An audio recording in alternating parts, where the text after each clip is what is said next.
Okay guys, so we're about ready to kick into our comfort food. We had thought about doing this as a comfort food recipe, but it's just a quick and easy test. One of my favorite comfort foods that I liked growing up was peanut butter and jelly.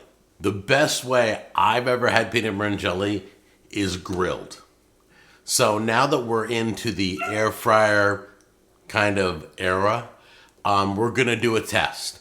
I'm doing 4 sandwiches. Maybe I'll do 2. Yeah, I'll probably do 2. I'll do 1 sandwich air fried, 1 sandwich grilled in a cast iron. Okay? So, I don't know where my cast iron is, but I'll find it.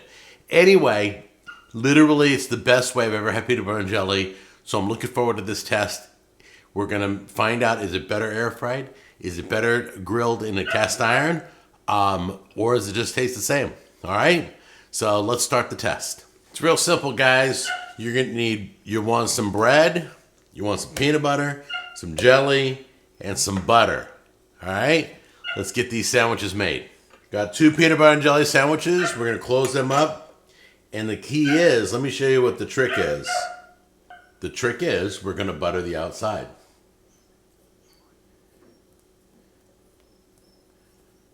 Then when you put it in the pan, you're going to butter the other side in the pan. Because you don't want to flip this over and have it not. I guess we could put it on a plate and then butter the other side, but I'm going to do it in the pan and the tray that I'm using for the air fryer. When they're golden brown is when they'll be done, whether it's the air fryer or you're grilling it in the cast iron, all right? All right, guys, we're going to warm up our pan right now. Our other sandwich is in the air fryer at 350 degrees. We got a flame? Yep. So we're going to sit here and fry this one, and the other one's baking away. So we'll pull that out in a minute. All right, so here's our sandwich. One side's buttered. Put the butter side down. Whoops, there we go. Go ahead and get your other butter. Get that on there. There we go. Now you can start pressing down. The butter is already saturated in the bread. It's almost like a grilled cheese, peanut butter and jelly style. All right. So can you tell which one's which? Yep, that's the air fryer. A little bit hotter than I wanted it, so it got a little darker than I wanted. But man, it got really ooey gooey.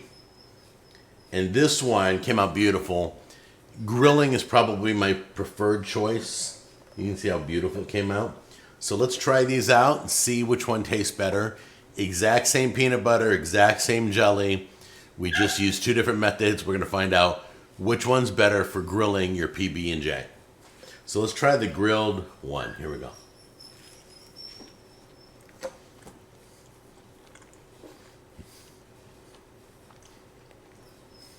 Just like I remember it.